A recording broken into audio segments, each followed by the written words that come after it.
Hujan deras yang mengguyur selama 2 hari berturut-turut sejak Senin tanggal 10 November tahun 2025 kembali memicu pergerakan tanah di Desa Payungagung, Kecamatan Panumbangan, Kabupaten Ciamis, Jawa Barat. Retakan dinding, lantai rumah yang pecah, hingga tanah bergeser membuat puluhan keluarga harus mengungsi demi keselamatan. Kepala Desa Payungagung, Muhammad Haris Nasution, mengungkapkan pergerakan tanah ini bukan pertama kali terjadi. Fenomena tersebut telah berulang sejak tahun 2010 hingga 2025. Sudah 6 kali kejadian serupa mengguncang 2 dusun di wilayahnya, yaitu Dusun Pamekaran dan Dusun Limusagung. Menurutnya, kali ini merupakan pergerakan tanah yang paling parah, karena 2 hari 2 malam hujan turun tanpa henti sehingga membuat retakan melebar sampai 20 cm. Menurut data pemerintah desa, total ada 191 jiwa terdampak di 2 dusun tersebut. Rinciannya, 8 rumah rusak berat, 5 rusak sedang, 34 rusak ringan, dan 7 rumah berada di zona terancam. Di Dusun Limusagung, 2 rumah lainnya juga mengalami kerusakan, 1 di antaranya rusak berat. Menyadari ancaman yang berulang, pemerintah desa telah membentuk Forum Pengurangan Risiko Bencana yang didanai dari dana desa. Forum ini menjadi ujung tombak penanganan cepat setiap kali bencana terjadi.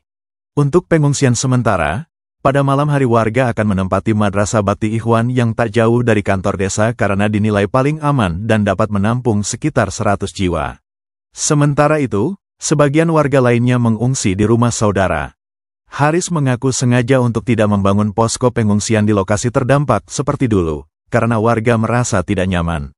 Oleh sebab itu, madrasah tersebut menjadi pilihan mengingat fasilitas di sana lengkap, cukup air, dan tempatnya terlindungi. Meski begitu, ancaman masih mengintai. Retakan tanah semakin lebar, bahkan di beberapa titik jalan kabupaten yang menghubungkan Majalengka Sumedang Ciamis pun ikut terbelah. Untuk mencegah risiko lebih besar, pemerintah desa menutup sementara akses kendaraan berat dengan tonase di atas 5 ton. Di sini wajib diketahui oleh para media semua, kawan kita semua. Ini lokasi ada 2 dusun. Yang paling parah di Dusun Ibu Kota Payungagung, yang di luar Dusun Pamekaran cuma 2 rumah. Jadi total keseluruhannya 191 jiwa. Itu total keseluruhan yang ada di areal 2 dusun terdampak tersebut. Saya di sini selaku pemerintah desa telah berkoordinasi dengan dinas terkait BPBD Kabupaten Ciamis dari awal, karena pergerakan tanah ini bukan terjadi pada hari ini saja. Dimulai dari tahun 2010 sampai 2025 ini terjadi pergerakan 6 kali seperti itu.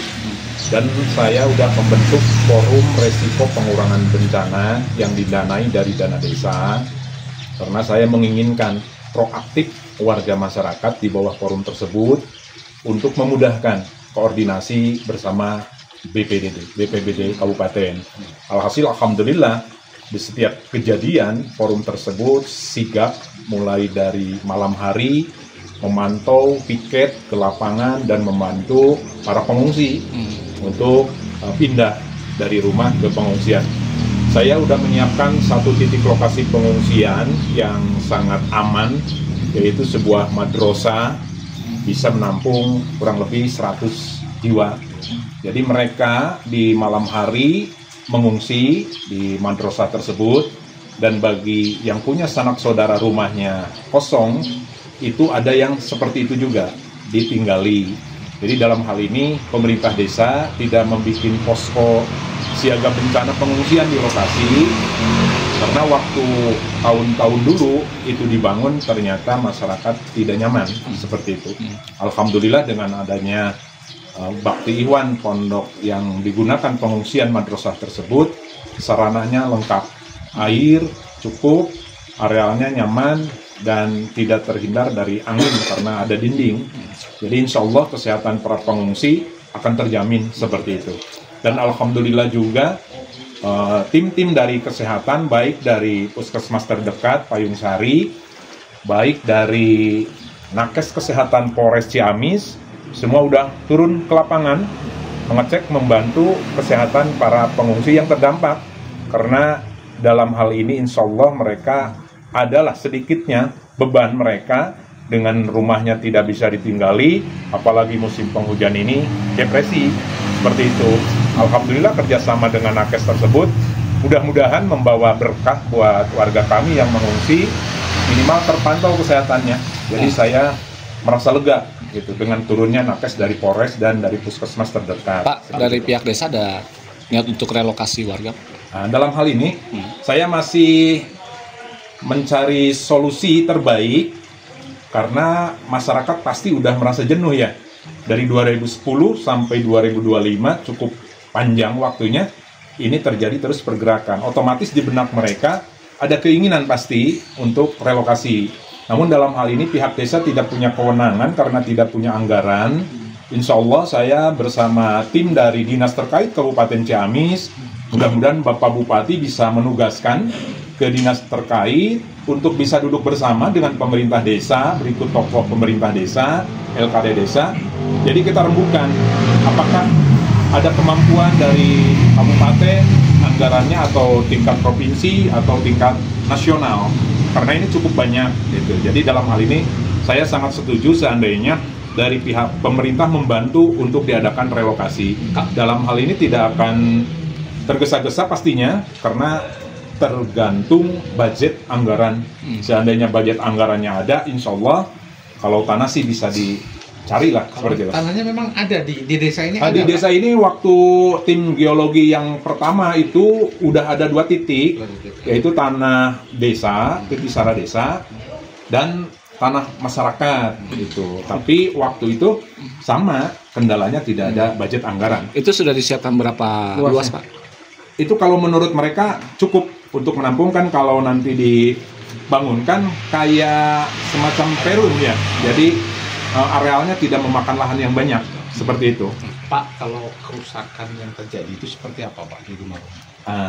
Dalam hal ini, saking dahsyatnya yang sekarang, 2 hari 2 malam hujan lebat, jadi yang tadinya setengah senti, itu sampai 10-20 senti. Retakan di dinding-dinding tembok dan alas lantai itu pecah, si keramik pecah, muncul air dari dalam, seperti itu. Seperti itu ada berapa rumah yang sudah evakuasi, dikosongkan?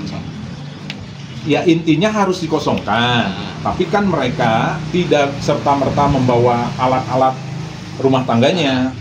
Jadi saya menghimbau kepada mereka, tolong dikosongkan di kala malam hari. Karena kalau terjadi pergerakan dan langsung ambruk, kalau orang tidur kan susah. Seperti itu. Tapi kalau siang hari insya Allah kalau ada pergerakan itu berbunyi Pak. Ting beletuknya, patahan-patahan itu berbunyi. Jadi mereka bisa cepat keluar. Seperti itu.